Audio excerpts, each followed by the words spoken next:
Today's meditation will be led by Janet. I didn't ask you, Rickard or Reichert? Reichert. Janet.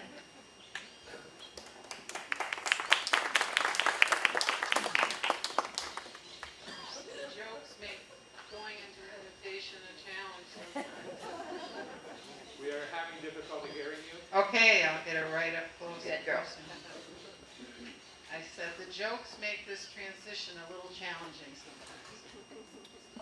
So let's put our minds in a different place, our consciousness here, present with us in these bodies, in these chairs, and take a few moments, close our eyes, and establish a connection with a meditation object. It might be your breath, it might be the sounds, it might be a memory, but our intention is to be present with what is in this moment for 3 minutes, which isn't very long, but all it takes is one moment of presence for awakening to happen.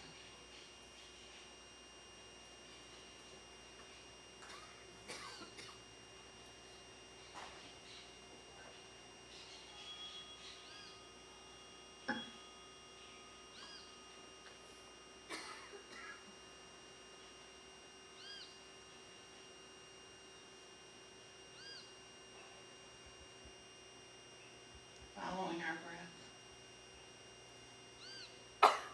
Noticing the in-breath. It has a beginning, a middle, an end. Noticing the sensation of breath, not the idea. The idea is another thought. The sensation of breath, the air moving in and out, the abdomen expanding and contracting. Those are the sensations. Those are what is. The idea of breathing is just another thought.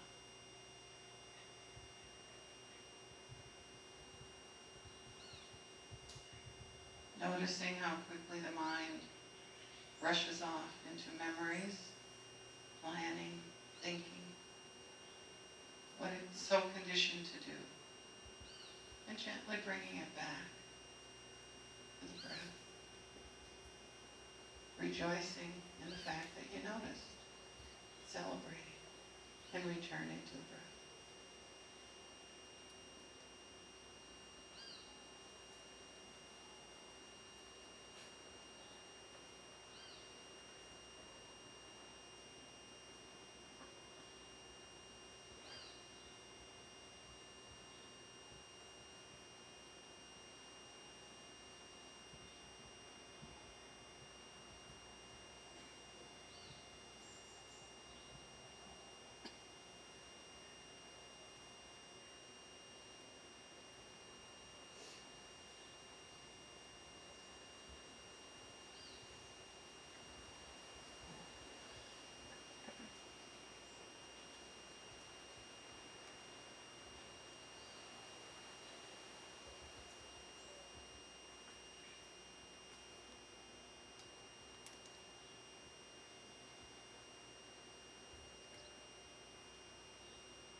May all beings have ease, well-being. Thank you, Janet.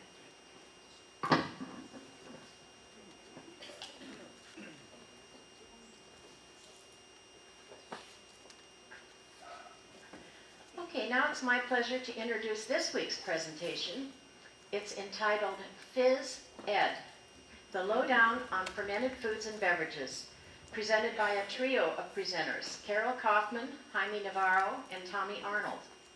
All over the world, people are rediscovering the art of making and consuming homemade pickles, sauerkraut, yogurt, and naturally fizzy, probiotic-rich drinks. Three lakeside fermenting enthusiasts will present a fascinating view of this fermentation craze, including the reasons to consume these superfoods and how to make your own. Carol Kaufman moved to Ajijic 8 months ago from the foodie haven of Sonoma County, California, where she learned all about fermenting. Jaime Navarro is founder and owner of Rancho La Salud Farm and Village, a USDA-certified organic farm and sustainable co-housing development where he practices and teaches organic farming and permaculture principles with his wife, Sarah. And Tommy Arnold retired from Southwestern Bell AT&T after 35 years and relocated in 2005 to the Lake Chapala area with his partner, Irene. Since 2009, Tommy has been making and consuming fermented foods and beverages and has enjoyed vibrant health ever since. So we'll start this presentation with Carol.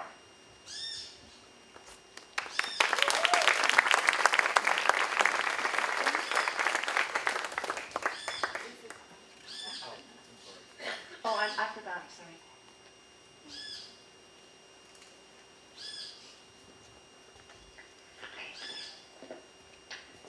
Okay, everyone can hear me? Yes. Right on.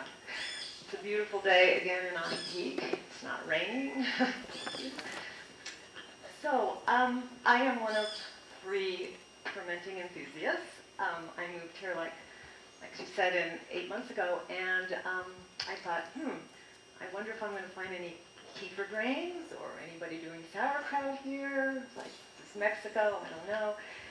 And luckily, early on, I saw a notice of the Lake Chapala Society bulletin board of a woman in Cotepec advertising free kefir grains, and I jumped on it. And she gave me the grains and introduced me. She said, "You have to meet Tommy Arnold, who also lives in Cotepec, who's a mad scientist in the fermenting world." Anyway, I was very happy to meet him, and I also met Jaime, and so here I go with the fermenting enthusiasts, and I'm sure there's many more out there. So most of you probably consume fermented foods, such as cheese, sourdough bread, pickles, apple cider vinegar, and yogurt. But how many of you have tried kombucha, beet kvass, kimchi, kefir water, lassi? So yes, all over the world, people are suddenly rediscovering fermented foods and beverages. It's like this trend that's happening.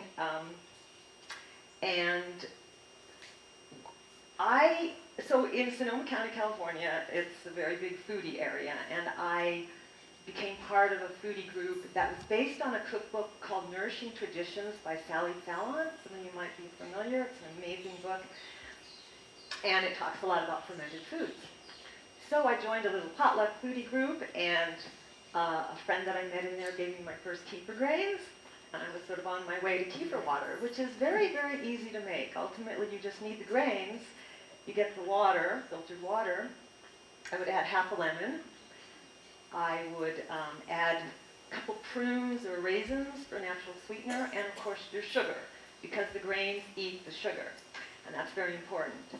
And I would usually let it ferment 2 or 3 days. After about the 2nd day, I squeeze the lemon, and then on the 3rd day or so, I drain everything out. I keep the kefir grains in my refrigerator, and you got this lovely probiotic, fizzy, naturally carbonated drink.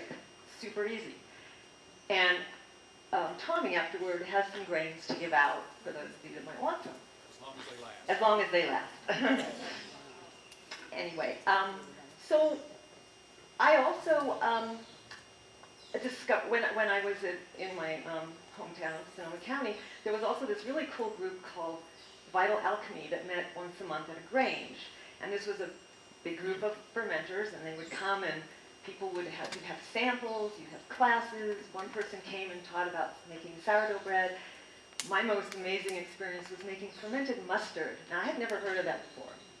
They put out all this array of stuff. You've got to have your grains, you can get, your mustard seeds you could do hot, you could do a little bit hot, you can mix it.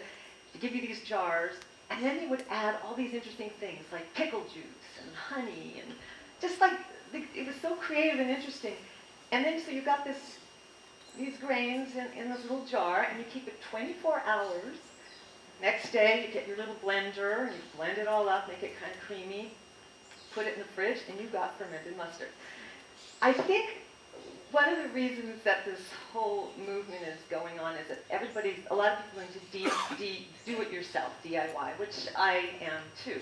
I think we love to kind of see our product and create something and know that it's really healthy.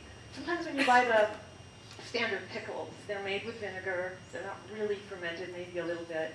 But this is a whole different ballgame. I mean, sauerkraut. Yes, you could buy the commercial sauerkraut, but to make it yourself, there's almost no ingredients. There's cabbage, there's water, no, not cabbage, there's not even water. There's cabbage, there is salt, and then you can add like caraway seeds, which is in the Nourishing Traditions cookbook, or garlic or anything. Basically, you are chopping or shredding the cabbage, and you're breaking down the liquid by putting the salt in it. And then you got this chopped stuff with salt, and you're massaging it, or you have to break down the fibers.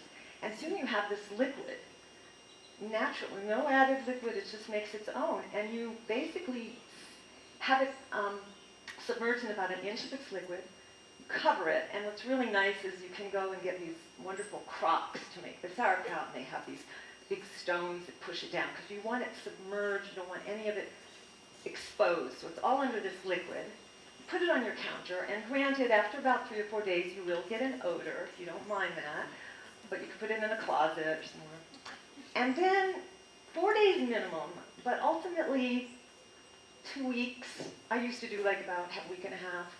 People do it for a month, beyond. And then suddenly you've got this, you mix it all up, you put it in the fridge, and once it's in the fridge, it slowly ferments, but very slowly. And then you have this incredible sauerkraut that is an amazing superfood. And one thing that sauerkraut does is, I know in the old world, people used to eat it a lot more with fats, like their heavy meals, because it really does help break down the fats, which is wonderful. Now, for those of you that don't want to necessarily make your own, there's places here, and there's people which we'll introduce you afterward, who make sauerkraut, kefir water, yogurt, and it's all really delicious. So, let's see. So every spring, Santa Rosa, where I was from, would have this big fermentation festival. And I remember it starting off in this middle school in this little funky town called Occidental. And it just kept growing, and it was amazing. I mean, you can go to these festivals, and there's every kind of gadget, there's every kind of workshop. A few years ago, I went and I learned how to make fruit vinegar just from using fruit scraps. Like, you basically take apple peel, you put them in a jar with water and sugar, and again, you let it just sit for as long as you want it to, and you have this vinegar. It's just kind of cool. I haven't yet made it myself, but it's on my list. So what I'm doing now is I'm mostly doing kefir water, and I'm looking for some kind of crock so I can start doing like sauerkraut. I haven't quite gotten there yet, but I will. So a few months ago, I got light of this article in the Boston Globe, and it was a big story about fermentation as the newest food trend. The article actually pointed out that Amazon has page after page of cookbooks on the subject, released just in the last 2 years. And Google Trend traces steady ascent for fermented foods and probiotics and sauerkraut over the last decade. And it's just this constant upward movement. So there's something to this. And cutting-edge microbiologists have recently become very preoccupied with the fermented foods, and they're using them to get a handle on this amazing complexity of the microbiome. Now, basically, there's a soil microbiome and there's a gut microbiome. And it's kind of what it is. It's a collection of microbes living in a particular place. And scientists are now realizing that the microbes in the soil are doing so many things to improve and inhibit the growth of plants, So that if we can manipulate what's there or work with what it is as opposed to trying to kill it with pesticides, we might be able to actually improve the sustainability of agriculture. Well, same goes for the human gut. Ben Wolf is a biology professor at Tufts, and he basically says, one potential source of microbes in the human microbiome, especially in the gut microbiome, where we think a lot of these immune system where these interactions happen, could be fermented foods. So when you eat kimchi or cheese, any of these foods that are intentionally grown with microbes, these microbes could interact with your gut microbiome and perhaps become part of your microbiome. So it's there's amazing health benefits, and Tommy will go more into this with his experience with actually even working with a young girl at an orphanage and her daily consuming kefir water and how it's completely changed her on all different levels.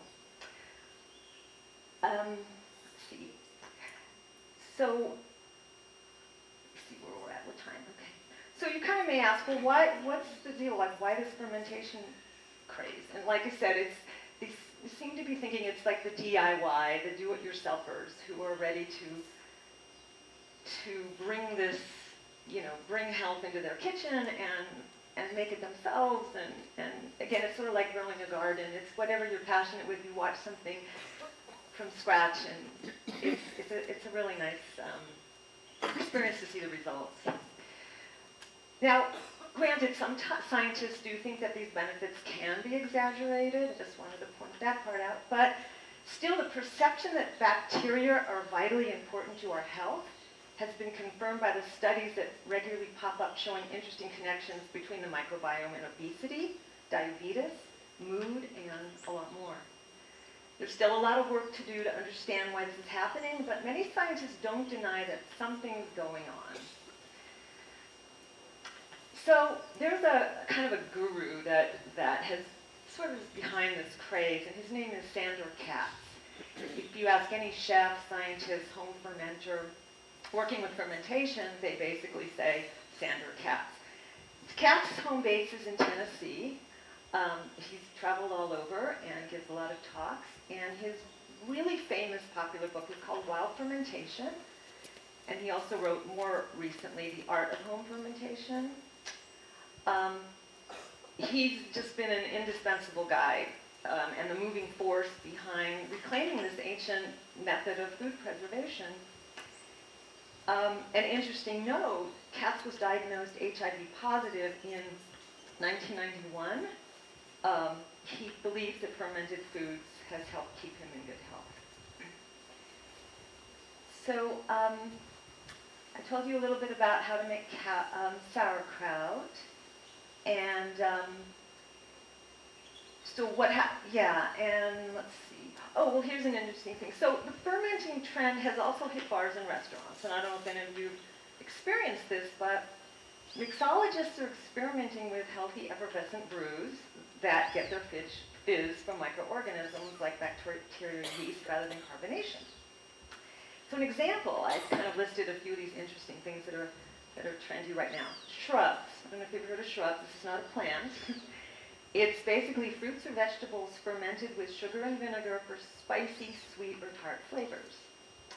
Kombucha, many of you probably heard of that. It's a kind of a tart vinegary tonic made by fermenting tea with a gelaceous mother or SCOBY, and that's very popular. Switchel. I had never heard of this before. It was once popular with colonial-era farmers. Switchels are made with vinegar and water flavored with molasses, ginger, and brown sugar. Lassi. Lassi is Indian. It's a creamy Indian drink served salty or sweet and can be made with yogurt or buttermilk, enhanced with fruits, herbs, and spices. Now, I never heard of this either. Laban Aryan. Has anybody ever heard of that? From Turkey. It's a chilled, frothy yogurt drink, often flavored with mint and garlic. Kefir could have milk or water. Milk is the more popular that you can buy in the stores. But granted, in Sonoma County, there's a place called the Kefiry. You could just go in and you can get all these interesting flavors of kefir water. Like root beer.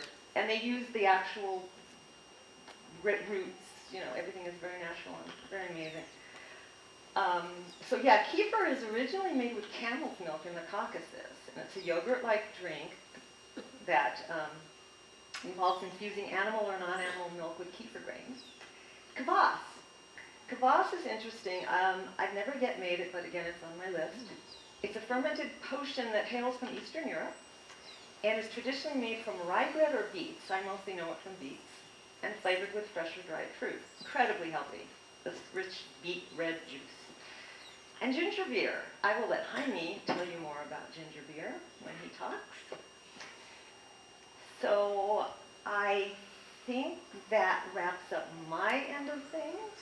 And again, at the end, we'll have questions, and we'll introduce some people who sell these wonderful products in our village.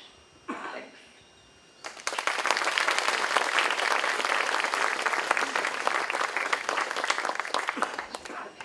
Shall I take that down here?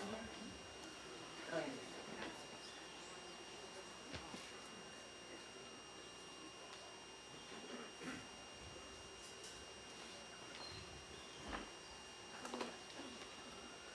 Good morning, everybody.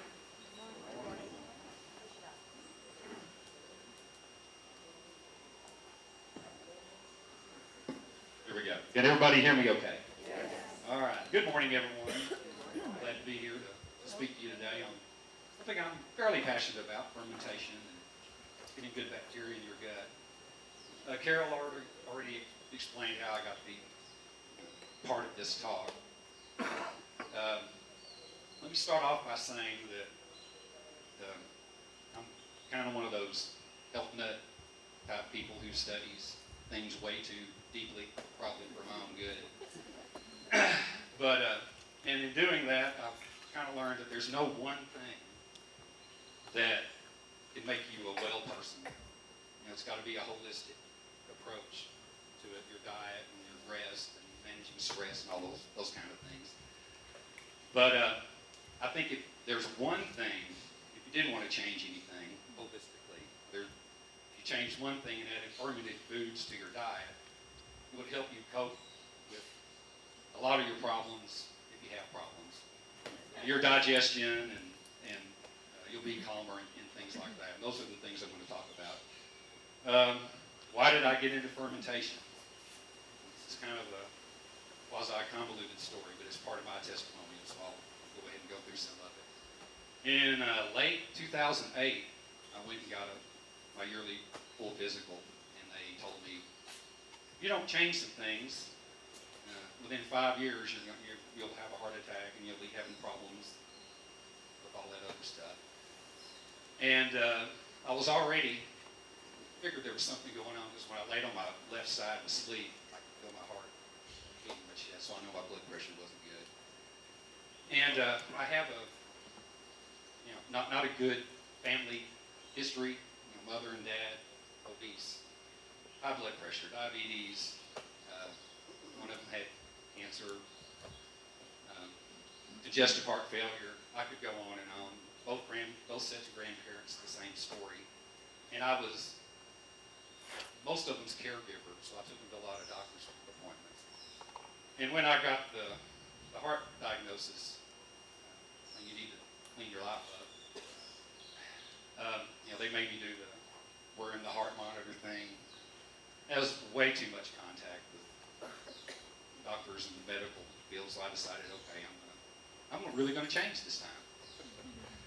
So at the same time, I also had a friend who had cancer, and she was going through chemo and radiation and all those kind of things. And it was pretty upsetting to see that going on. So I decided, I'm an analytical person, let me study all these things. So I started studying cancer diets, healthy heart diets, and I found out that a diet that can cure cancer or make tumors get smaller and go away is going to give you a healthy heart. It's going to give you,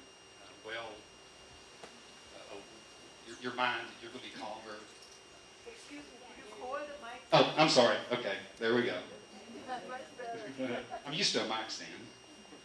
But anyway, so I studied a lot of the cancer diets and things like that. And when you do that, you'll find that fermented foods, especially fermented cabbage juice, is one of the biggies that a lot of them use. And then when you study, you know, sauerkraut and cabbage juice, they call it the poor man's penicillin. It'll fix a lot of things that are bad for you. So, you know, I've cut back on eating bread and sugar, and tried to eat, and started sprouting and fermenting. And I started off with kefir water. These are the kefir grains or the kefir scobies in here. Now I'll talk about those when I talk about the things I fermented. And had a pretty quick, I've always had really bad allergies every fall and spring. I'm at the doctor's office, you know, please give me a steroid shot. Please give me different drugs to help me to cope with it. And my allergies pretty much cleared up. That first spring and fall, I could sleep with the windows open and really had no issues. To build on that, I haven't had a sinus infection or bronchial infection or a fever since January of 2009, which is pretty incredible for me because I took allergy shots when I was a child. You know, my adult life had a lot of heartburn issues, and that cleared up after I started drinking the kefir water. And, you know, as I learned more about the fermented foods, it was kind of like, I kind of said to myself, why haven't I known about this all along? You know, suffered through all these allergy problems all my life, and then it's something as simple as fermenting could basically, in my mind, cure it. I still have, you know, a little bit of sniffles every time. I'll sneeze and things like that, but I haven't had a hay fever attack since 2009, early 2009. Now, my girlfriend Irene is back there. I'm gonna talk about her for a minute. She was a 9th grade high school algebra teacher, and when we started seeing each other, you know, I had known her for years before that, and I've known she had allergy issues, and would get sick when the kids brought things to school, and got her to drinking it with a little bit of prodding. And the next 2 years, she didn't catch a cold, catch the flu, had no sinus infections or any kind of infection, and was, you know, pretty well. In fact, she got to where she carried the kefir water around with her at school and kind of hit on it as the day went along. She felt like it made her help her be calm. Carol talked about the little girl Valley at the who's at the orphanage that's down the street where we live. We volunteer 2 mornings there a week. They don't have a cook 2 mornings, so we go in and make breakfast. And the first several months we were there, we noticed this one little girl missed a lot of school. She came down and, don't mean to be gross, but sneezed and coughed up things that did not look very good. And finally, after a couple of months of seeing this, I asked the people that run the place if I could make kefir water for her.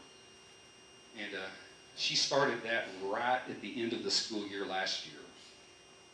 This last school year, and I think they've been in school about 6 weeks now. And she hasn't had a sinus infection since she started the kefir water.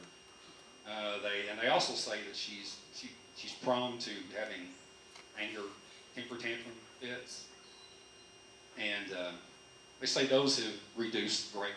So I think that's really neat that you know, we can share these things and help other folks out. Okay, what do I ferment?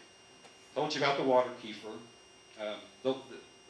People call them kefir grains. They're really little jelly-looking things, and it's called a SCOBY, S-C-O-B-Y, symbiotic culture of bacteria and yeast. And it's in some kind of polysaccharide jelly type of enclosure.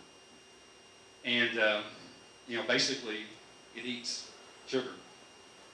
It turns complex sugars that go to fat when we eat them. They go to fat when we eat them, and converts them into simpler sugars that we're going to digest quickly, more quickly, that won't go to fat. And it also populates our gut, which boosts our immune system. That's really what it's all about, is strengthening your immune system. See, I only have a couple of minutes left. I also make fermented cabbage juice. Very simply, I've got a commercial blender.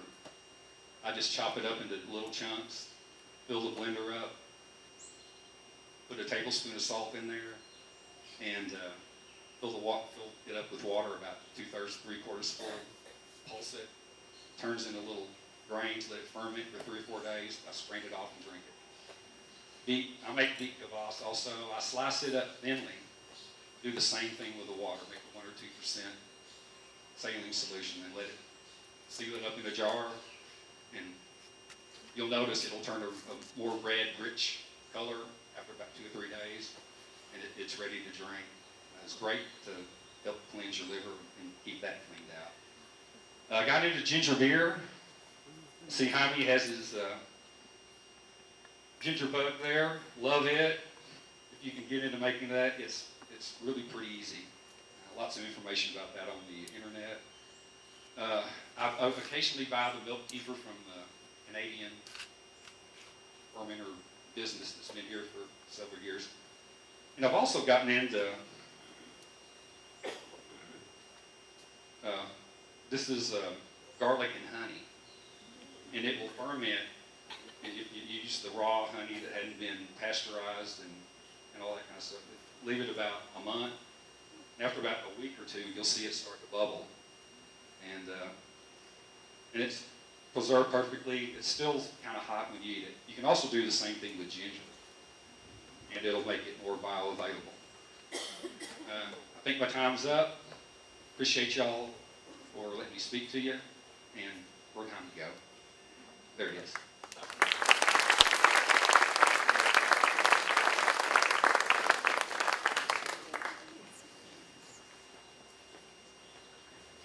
Good morning. 10 years ago, my wife and I decided to make a move from Guadalajara to Lakeside. We've been residents ever since, and the decision was taken because my wife and I had a very convulsive life in Guadalajara, in the big city. So we decided to make a change because our health was deteriorating, and I think there's a kind of a correlation between all of us, because Ajijic is attracting a lot of people with a lot of health consciousness. And once we decided to make this move, we learned that the context was very important to our well-being. So socially speaking, we were enriched by having a better environment. And we decided to also focus on our inner self and in our subjective world. And we also learned through our life journey, that taking care of your intention, taking care of your inner self and your social life was not enough. We need to also nurture our culture, but we needed the science. And when we decided to cultivate and focused on 4 products at the farm level, we decided to focus on vegetables, and then we evolved to berries, to little fruities, and then we evolved to roots. And it's been a life journey where we have learned how to understand the microbial world. And before, we were kind of afraid to talk about bacteria and talk about microbes. And then as we studied and we realized that only 10% of our body is composed of human cells, and the other 90% of our body at the cellular count is microbial cells, then you start realizing that all those microbial cells are really placing an important role in our body. So our physical body needed to be taken care of. By what? By what we put in our mouth. So our gastrointestinal tract was very important for us to at least recognize that at the physical level, we needed to bring quality foods into our bodies. And that's why when we learned that the important microbes that we were getting into our mouth, into our bodies, was a critical element, we decided to look more into it. And as Carol points out, there's microbiome at the soil level. And so when we decided to cultivate roots, we wanted to make sure that the microbes of those associated with those roots were the proper microbes. Because if you're not careful of that, you can introduce into your bodies roots that are contaminated with bad bacteria. And therefore, the roots or any vegetables that you are cooking or you are processing or fermenting need to have quality care. And that's where we focus on farm. So we decided to ferment and start working with ginger and turmeric. And in that sense, we learned that the ginger root, if it was not embraced by rich soil, organic soil, it could be exposed to microbes that are harmful, like streptococcus, which will cause you diarrhea. So the quality of the root was very important, not only at the physical level, but also at the fermentation process itself. Because when you ferment this type of roots and the microbes, the bad microbes are not taken care of, then you will have an extra level of fissiness, and it will show immediately when you start processing your culture at the ginger bug level. And making the ginger bug was really a challenge because even though you have written or you have heard about the internet videos, it's easy to watch them, but then it's something different when you really go ahead and do it in the kitchen. And so we started to realize the real vitamin, the real purpose of these roots was in the skin, not necessarily in the inner parts of the ginger. Same with the turmeric. So the skin was really crucial because they contain 90% of the potential good microbes, the good bacteria. And specifically, the ginger and the turmeric, they produce lactobacillus, what's called Hilgardi. It's the proper bacteria that is really the real probiotic that helps helpful to your gut system. So when we decided to start fermenting this type of roots, we decided to make it quality ginger. So it's very important to realize that whatever drink that you're putting in your mouth and your gut, it's got to contain quality ingredients.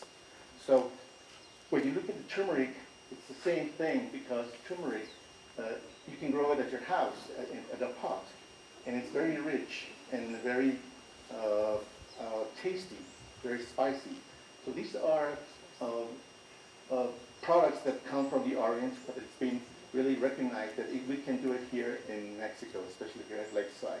And because this is a very important product for our own gut health, we decided to start making a movement towards bringing people to the farm and making the best quality ginger and the best quality turmeric ever here at Lakeside and possibly in Mexico.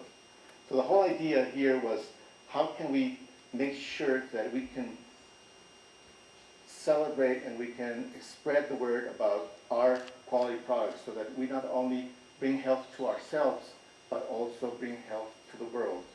And that's why we started to farm these products in a way that we can maybe bring a revolution. In the area of San Juan Cosala, where we are located, we have started a real movement so that the peasants will start farming ginger for us. The same as turmeric. And we will have a very good relationship in terms of making sure that they get the best product, the best price for their product at the commodity level, but at the same time, we as processors and producers of ginger beer, we will make sure that we have to guarantee the quality products that we need for our products, for our beverages. So in a sense, we have moved from the farm level at the harvest and harvesting vegetables to processing those vegetables and those roots so that we can produce a beverage. It's basically a probiotic fermented beverage that's now being produced at the farm level. We would like to have people come to the farm and really buy from the farm at the farm level. And we would like to have people return to the farm and see how farms work, how they produce, how they care for our soil that makes these vegetables or these roots available for all of us. And so what we will continue doing in the future is continue producing our cultures. This is a culture that is similar to the ginger bug, but this is the kind of the layman ginger culture. This is the more kind of professional, because this is a ginger beer plant, so-called the GDP, that produces the SCOBY, the symbiotic culture of bacteria and yeast. And so this culture comes from Europe, and it's been spreading all over the world. And I happened to get it from a friend of mine that came from England, and I asked him if he could bring this culture that was somewhere hibernating in some refrigerator in Germany. But it then came to England, and then came to Los Angeles, and then came to Guadalajara, and then to Ajijic. So I can share some of these with you, whoever wants to continue with this culture, because we have to continue this in a sharing mode. Or I can teach you singularly how to produce this ginger bug, which is very, very simple to produce. This has been here for 2 weeks, and it's really ready to be processed in a very probiotic sense. And I guarantee that having a quality product, an organic ginger, and organic turmeric will really make the difference, and I'll tell you. The other ingredient which we have been talking about is the sugars. So we have to be careful, because it's not only the sugar in general that we are concerned. You have to really make sure that the sugars are not necessarily the white sugars or even the brown sugars that you are putting, because the sugars is not for you. It's not for our own consumption. These sugars are basically for the bacteria that are eating or consuming those sugars. But if you're making sugars available to these bacteria, they can be very harmful to your gut. So in our case, we decided to use agave syrup instead. The agave syrup has a especially low glycemic index, so that it helps to process the sugars in a much slower pace, and it produces a controlled fizziness that you can work with in your kitchen, and especially when you are opening the bottle to make sure that it wouldn't bubble all the way. So this lactic acid fermentation process is a very important distinction, because fermentation can be done at the vinegar level. That's the acetic acid production or fermentation process. Or it can be done at the lactic acid, which produces the lactobacillus, which are very important for the probiotic sense. And we need to make this distinction, because if you're not careful enough, then you will be doing fermentation at the alcoholic level. And you don't want that. Well, maybe some of you will like to ferment your beverages and turn it into wine and turn it into alcoholic drinks. Anyway, the point is that we are basically concerned about producing the best lactic acid available in a non-dairy fashion. Because when you look at the ingredients list and you know that you are getting lactic acid, and you maybe have some allergies related to lactose, but you don't want this lactose really hurt you, because it can be, dangerous to your health. So the non-dairy comes from the ginger. This is the lactic acid, which is basically botanically grown, botanically brewed, and it makes sure that whoever inoculates your beverages with this lactic acid will not come from a dairy, will guarantee you that it will help you towards your allergies. So having said that, I just want to make sure that making people return to the farm, look at the whole process from the soil level to your gut level, and all this microbial transitions that are coming from the soil and returning to your body, and then going back to the soil again to the gut system. We need to breathing cut this cycle off now. will help us. So thank you very much. Thank you. And I'm sure people have questions that they want to ask. So if you could come back up to the stage, the three of you, and answer a few questions. We've gone a little bit over time, but we have time for a few.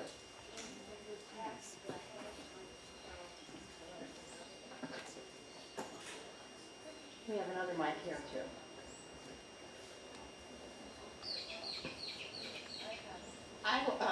Wait. Are you offering classes or times when we can go out to your farm, or are things available there to buy? yes, we don't offer classes as such. We offer coaching, and it's not in a class. I know you don't know type of class. We do it on the going. It's very interactive. So what we do is we receive phone calls from someone that wants to come to the farm. We make an appointment and we attend you for whatever time you need, maybe 1 hour. We will show you the whole process from farming to harvesting. It will be available here at the end of the presentation. Great. Over here. Would you stand up, please? My husband has MS, and he's in a wheelchair, and he suffers a lot from a lot of mucus. That's just really, he can't speak a lot because of that. Have you had any experience with these kind of fermented items helping with that condition at all? But it's worth a try. But it's, any Let's have the math scientist. Yeah. Right up to now.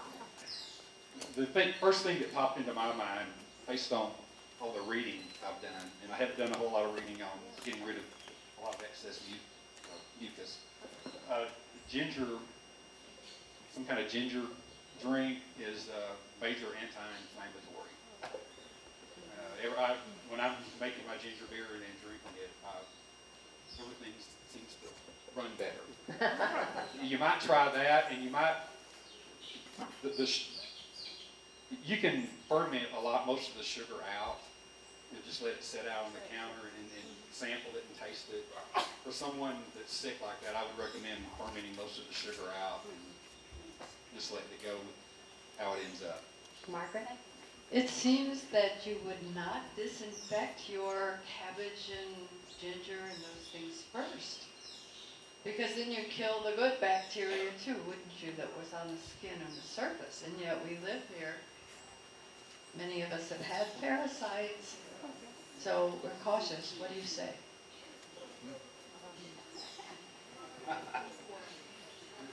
I do, well, first of all, I do some cleansing things that kind of keep me away from the parasites, or I've never had any symptoms with it. I just, like when I do cabbage, I take off all the outer leaves you can see, but I don't sterilize or use the drops on the cabbage that's in there. I've never had a problem. Kind of the same thing with a lot of the other vegetables. I just wash them off and slice them up or cut them up and put them in there. Based on the reading I've done, the lactic acid that forms is going to kill any amoebas or anything that's in there. I also use filtered water. This has been absolutely fascinating. This is a little bit of microbes, but I met a woman yesterday who's just recovering from dengue, and the thing that helped her most was papaya leaves and water in the blender. Now, she gave no proportions, 3 times a day, but it helped her most with the fever and everything. Now, I also want to say, I have raised 5 kids and have spent enough time in the kitchen, so I want to know the easiest way to do this. And where is the map to this farm? Okay, questions?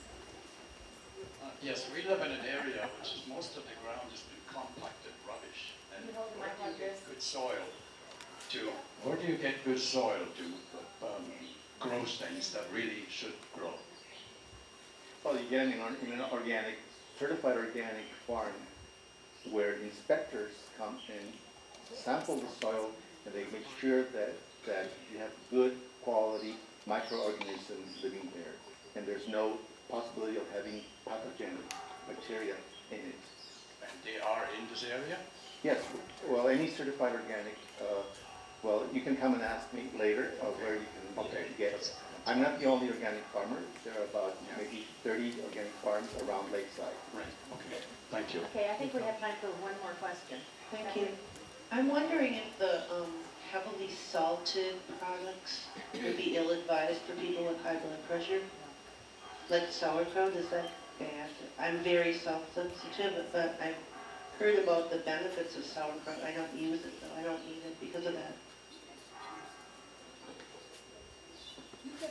Right? You could alter the amount of salt. I mean, you can, the recipe usually calls for more than you need. You can have that. And people, I have seen web boards talk about people who just use a lot less salt. So it is doable, and it is such a beneficial food that it's worth eating with us all. I just wanted to point out that in case of any of you that want to buy products that you don't want to make it, Emily is here. Maybe you stand up, Emily, and sorry, Howard.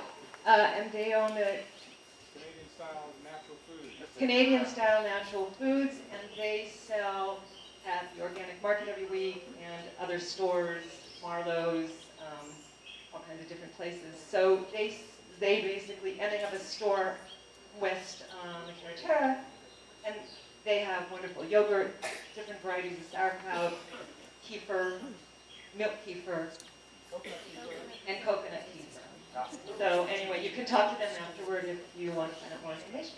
And will the three of you stay around a little bit more, because I can tell there are more questions up here. And you can come up and take a look at what they brought with them and ask questions. But thank you very, very much. It was a wonderful, wonderful presentation. If as usual, if you guys will stack your chairs and take your coffee cups back and turn your cell phones back on. And if anybody wants to buy a DVD, baskets are being passed. And since I was a last-minute substitute, I only have one small little joke about psychiatry.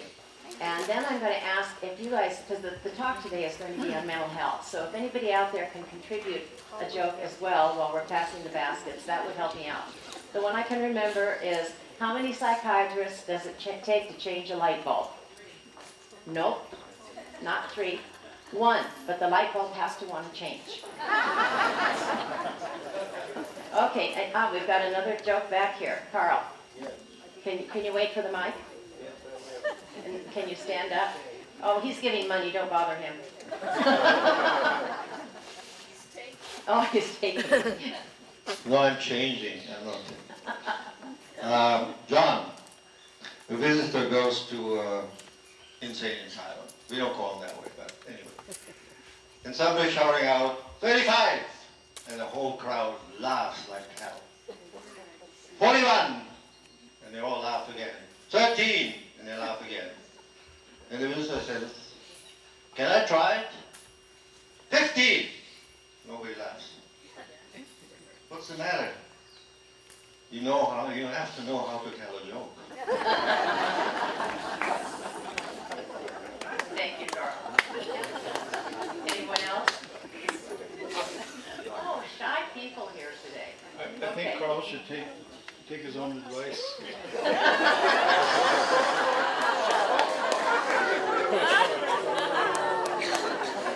Okay, well, I think the baskets are finished here. So our meditation today will be led by Barbara Hill.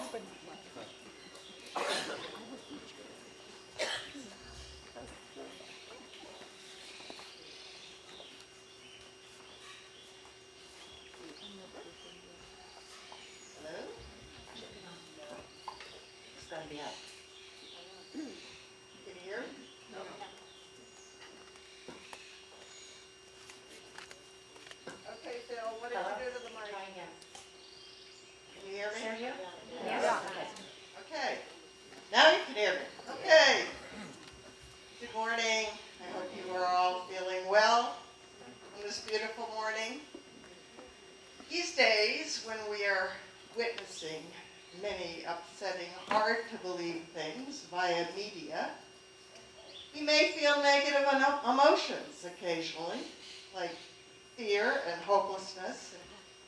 We regularly hear the word depressing.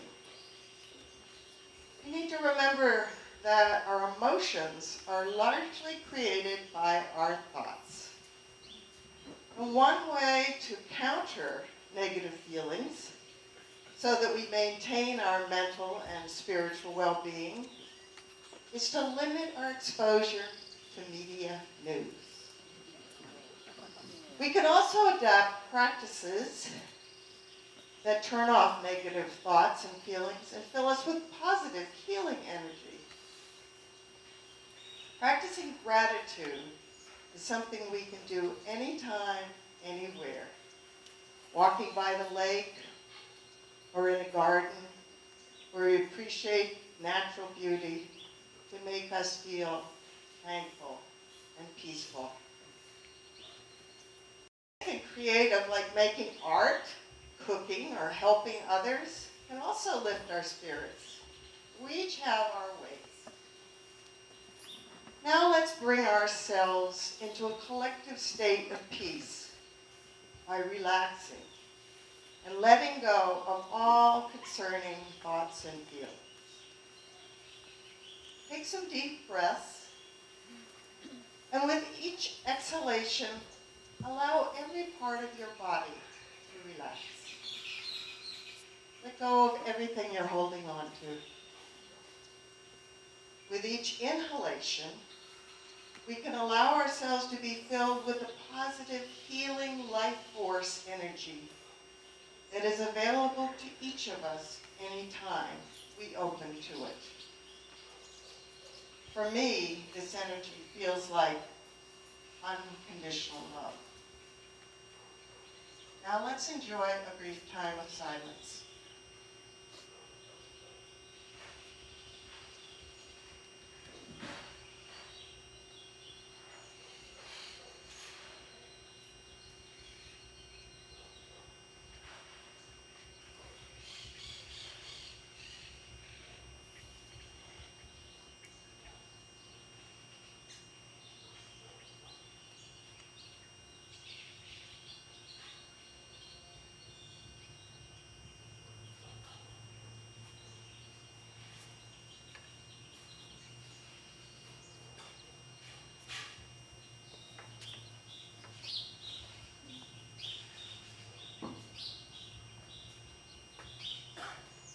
May we all enjoy more positive thoughts and feelings so that our hearts and lives are more peaceful.